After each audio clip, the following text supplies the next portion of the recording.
Jangan sampai kita tertipu, menyamakan antara wali dengan pengikut syaitan. Apa yang dilakukan oleh para wali yang diberikan oleh Allah Subhanahu wa Ta'ala dengan kelebihannya, itulah karamah. Dikarenakan kesolehannya, dikarenakan ketaatannya, dikarenakan kedekatannya dengan Allah Subhanahu wa Ta'ala. Tapi bagi orang atau seseorang yang jelas-jelas akidahnya tidak benar, agamanya tidak jelas, keyakinannya tidak jelas, ibadahnya tidak jelas, kemudian mengaku punya kelebihan, maka ini jangan-jangan adalah rekayasa syaitan, dan bisa dipastikan ini adalah rekayasa syaitan dan bukan karamah. Assalamualaikum warahmatullahi wabarakatuh. Bismillahi alhamdulillah wassalatu wassalamu ala rasulillah Sayyidina Muhammad ibni Abdillah wa ala alihi wa ashabihi wa mawala la hawla wa la quwwata illa billah. Rabbi shrah li sadri wa yassir li amri wahlul 'uqdatam min lisani yafqahu qawli. Alhamdulillah, kita bisa bertemu kembali dalam lanjutan kajian kitab Aqidah Wasithiyah, yakni kajian tauhid atau akidah ahli sunnah wal jamaah. Pada kesempatan kali ini kita akan membahas tentang pandangan ahli sunnah wal jamaah tentang karamah para wali. Ahli sunnah wal jamaah mempercayai karamah para wali. Karamah adalah sesuatu yang luar biasa yang terjadi bukan pada seorang nabi. Bila hal itu terjadi pada seorang nabi, maka disebut sebagai mukjizat. Sesuatu yang luar biasa tidak menjadi karamah kecuali bila ia terjadi pada seorang hamba yang nyata kesalehannya, yang memiliki akidah sahih dan amal saleh. Bila sesuatu yang luar biasa itu terjadi pada diri orang-orang yang menyimpang, maka ia merupakan salah satu dari rekayasa syaitan. Bila hal itu terjadi pada seseorang yang belum diketahui keadaannya, maka keadaannya tersebut diukur dengan Al-Quran dan As-Sunnah. Sebagaimana diriwayatkan dari Imam Syafi'i bahwa beliau berkata, "Idza ra'aitumur rajula yasiru 'alal ma' wa yatiru fil hawa fala tusaddiqu hatta ta'ridu halahu 'alal kitabi was sunnah." Apabila kalian melihat seseorang berjalan di atas air dan terbang di udara, maka janganlah kalian mempercayainya sebelum kalian menilai keadaan dirinya berdasarkan Alkitab dan As-Sunnah. Jadi kalau kita dalam kehidupan ini, kita menemui atau mendengar atau bahkan melihat ada orang yang bisa berjalan di atas air, dan dia bisa pula kemudian terbang di udara, di langit, di angkasa, maka janganlah kita percaya dulu sebelum menilai orang ini berdasarkan Al-Quran dan As-Sunnah. Apa maksudnya? Maksudnya adalah apakah dia seorang muslim, mukmin yang gerak langkah hidupnya berdasarkan Al-Quran atau bukan? Apakah apa yang dilakukannya berdasarkan sunnah Rasulullah atau bukan? Maka kita tilai dari sisi keilmuannya, kita tilai dari segi ibadahnya, kita tilai dari segi amaliyahnya, amal solehnya. Tentu indikatornya adalah Al-Quran dan As-Sunnah. Maka apabila sesuai, maka insya Allah ini adalah yang disebut dengan karamah. Karamah yang tentunya hanya diberikan oleh Allah kepada seseorang yang bukan nabi. sesuatu yang luar biasa yang merupakan rahmat, merupakan fadilah dari Allah kepada hamba tersebut. Ya, ini pun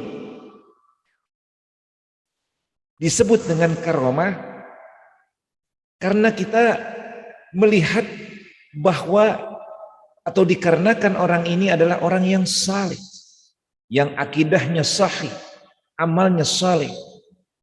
Maka orang yang memiliki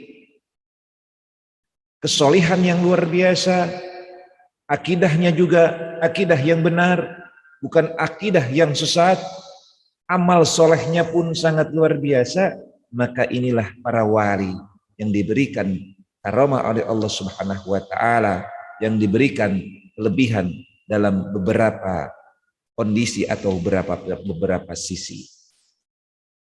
Makanya kita nggak aneh kalau kita meyakini berdasarkan Al-Quran dan As-Sunnah tentang bahwa seseorang itu soleh hidupnya, akidahnya dia benar, sahih akidahnya, kemudian amal solehnya sangat luar biasa, ibadahnya sangat luar biasa, kemudian Allah memberikan karomah kepada orang tersebut sehingga orang tersebut kemudian bisa berjalan di atas airkah atau dia bahkan bisa terbang di udara. Tetapi Imam Syafi'i menegaskan bahwa apabila kita melihat seorang berjalan di atas air atau bahkan dia terbang di udara, jangan kita percaya sebelum menilai keadaan dirinya berdasarkan Al-Quran dan Sunnah. Atau sebagaimana kata beliau rahimahullah, ini perkataan Ibnu Taimiyah maksudnya, bahwa ahlu sunnah wal jamaah mempercayai dan meyakini dengan seyakin-yakinnya akan adanya karomah para wali dan berbagai hal luar biasa yang terjadi pada mereka, baik dalam bidang ilmu pengetahuan, penemuan-penemuan, macam-macam kemampuan dan pengaruh. Jadi bisa jadi karomah yang Allah berikan kepada orang-orang yang terpilih tadi, yang sangat luar biasa keimanannya, sangat luar biasa akidah sahihnya, kemudian amal solehnya sangat luar biasa, ibadahnya sangat luar biasa, memiliki kedekatan yang sangat luar biasa dengan Allah, ditunjukkan dalam amaliyahnya, yang kemudian dia bergelutlah para ulama ini, para wali ini dalam bidang-bidang ilmu pengetahuan, sehingga menemukan berbagai macam penemuan-penemuan yang bermanfaat, memiliki berbagai macam kemampuan-kemampuan, baik yang sesuai dengan adat dan kebiasaan manusia maupun yang di luar kebiasaan. Misalnya dia bisa berjalan di atas air tanpa naik perahu dan bisa terbang di udara tanpa memiliki sayap atau menggunakan pesawat, atau bahkan dia memiliki pengaruh dalam kehidupannya. Maka inilah karomah yang diberikan Allah kepada para wali. Tetapi bagi orang-orang yang dia ini kita tahu bahwa dia menyimpang, yang tidak benarlah akidahnya, tidak benarlah ibadahnya, tiba-tiba dia mengaku sebagai punya karomah, punya kelebihan, maka ini adalah rekayasa syaitan. Jadi jangan sampai kita tertipu menyamakan antara wali dengan pengikut syaitan. Apa yang dilakukan oleh para wali yang diberikan oleh Allah Subhanahu wa taala dengan kelebihannya, itulah karamah. Dikarenakan kesalehannya, dikarenakan ketaatannya, dikarenakan kedekatannya dengan Allah Subhanahu wa taala. Tetapi bagi orang atau seseorang yang jelas-jelas akidahnya tidak benar, agamanya tidak jelas, keyakinannya tidak jelas, ibadahnya tidak jelas, kemudian mengaku punya kelebihan, maka ini jangan-jangan adalah rekayasa syaitan, dan bisa dipastikan ini adalah rekayasa syaitan dan bukan karamah. Di antara karamah adalah kisah Ashabul Kahfi yang tidur panjang. Ashabul Kahfi dalam surat Al-Kahfi dijelaskan tentang hal ini. Contoh lain adalah kemurahan Allah kepada Maryam binti Imran yang mendapat rezeki sedangkan ia masih berada di dalam mihrab. Kemudian contoh yang lain adalah ucapan Umar bin Khattab ketika di atas mimbar, di mana beliau berkata, "Wahai Sariyah, ke gunung. Wahai Sariyah, ke gunung." Beliau melihat pasukan yang berada di Nahawan tersebut dan Sariyah tersebut mendengar perkataan beliau. Jadi ketika Umar bin Khattab sedang di atas mimbar, dia tidak ada hadir di Nahawan, dan ada Sariyah, dia berkomunikasi. Dia mengatakan, "Wahai Sariyah, ke gunung." Artinya memerintahkan Sariyah untuk pergi ke gunung. Padahal beliau terpisah jarak dan waktu, tidak berada bersama dengan Sariyah. Bahkan beliau di atas mimbar. Dia mengucapkan, "Wahai Sariyah, ke gunung." Maka kemudian Sariyah ini mendengar perkataan beliau sekalipun dari jarak yang jauh. Dan banyak lagi contoh karomah yang banyak sekali jumlahnya. Nah, sebagai sebuah gambaran tentang berbagai macam karamah, maka kita bisa melihat di dalam kitab Al-Alamah Syekh Ibn Taimiyah, yakni Al-Furqan Baina Awliya Ar-Rahman wa Awliya Asy-Syaitan. Ini yang mengkaji tentang karamah-karamah yang diberikan Allah kepada orang-orang yang diberikan kelebihan. Jadi sebagai kesimpulannya, kita harus yakin dengan karamah Allah kepada wali, kepada para wali, para aulia, kepada para wali, di mana aulia Allah ini memiliki kedekatan dengan Allah, ditunjukkan dengan akidahnya yang sahih, ditunjukkan dengan amal ibadahnya yang sangat luar biasa, ditunjukkan dengan amal salehnya yang sangat-sangat luar biasa. Maka kemudian Allah berikan karamah kepada aulia-aulia ini. Dan apabila ada orang yang tidak jelas tentang keimanannya, tentang akidahnya, tidak jelas tentang agamanya, tidak jelas tentang amal ibadahnya, kemudian dia mengaku mempunyai kelebihan, maka inilah yang disebut dengan rekayasa syaitan. Oleh karenanya jangan terjebak di dalam hal ini. Kemudian bagaimana sih jalan yang ditempuh ahli sunnah wal jamaah? Jadi ahli sunnah wal jamaah ini mengikuti apa? Di dalam memberikan pandangan-pandangan. Maka jalan yang ditempuh ahli sunnah wal jamaah adalah ittiba'. Artinya ahli sunnah wal jamaah mengikuti perkataan, perbuatan, dan pengakuan Nabi Sallallahu Alaihi Wasallam. Dan inilah yang dimaksud dengan mengikuti jejak beliau atau ittiba'. Jadi bagi ahli sunnah wal jamaah senantiasa mengikuti perkataan, perbuatan, dan pengakuan Nabi.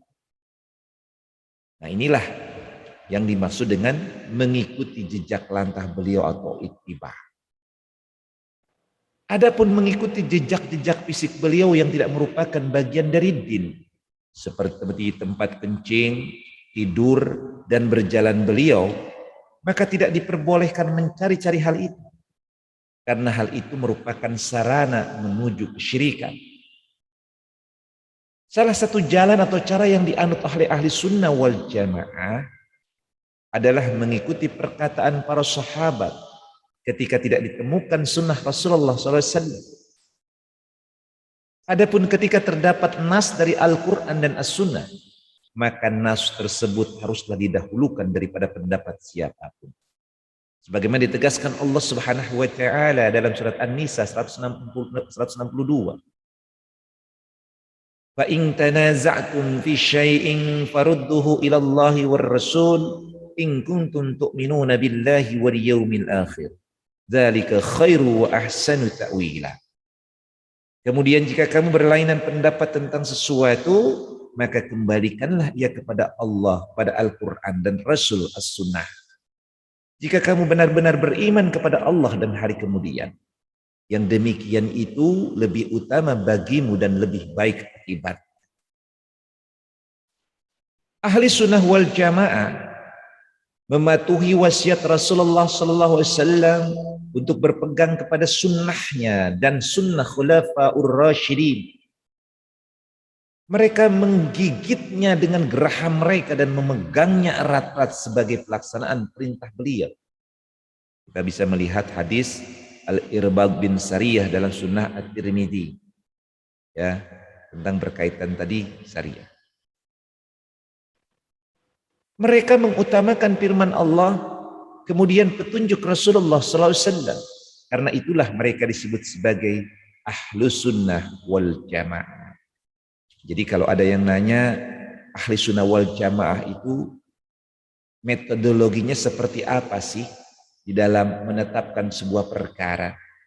Maka jawabannya adalah Ahli Sunnah wal Jamaah adalah mereka yang mengutamakan firman Allah, kemudian petunjuk Rasulullah SAW.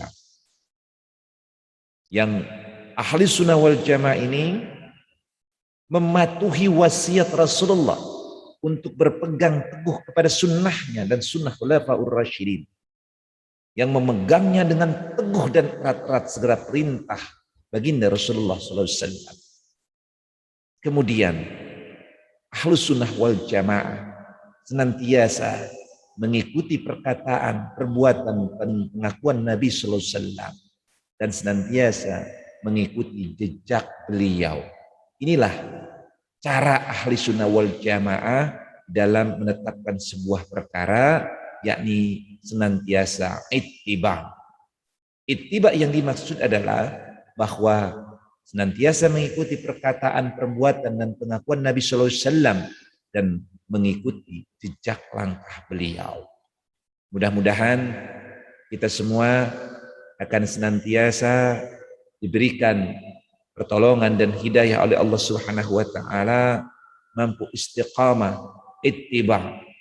Istiqamah melaksanakan apa yang dilaksanakan atau diperintahkan Allah dan Rasulnya kepada kita, dan menjauhi segala apa yang dilarang Allah dan Rasulnya kepada kita, sehingga kita insya Allah menjadi hamba-hambanya yang benar akidahnya, benar amal ibadahnya, dan insya Allah kita pun akan mendapat tempat yang paling mulia, berkumpul bersama baginda Nabi Muhammad SAW dengan para sahabat, dengan para anbiya, dan kemudian para orang-orang soleh, dan juga mungkin kita bisa bersama berdoa kepada Allah Subhanahu wa taala, kita bisa berkumpul dengan saudara-saudara kita, dengan istri-istri kita, dengan orang tua kita, dengan anak-anak kita di surganya Allah Subhanahu wa taala.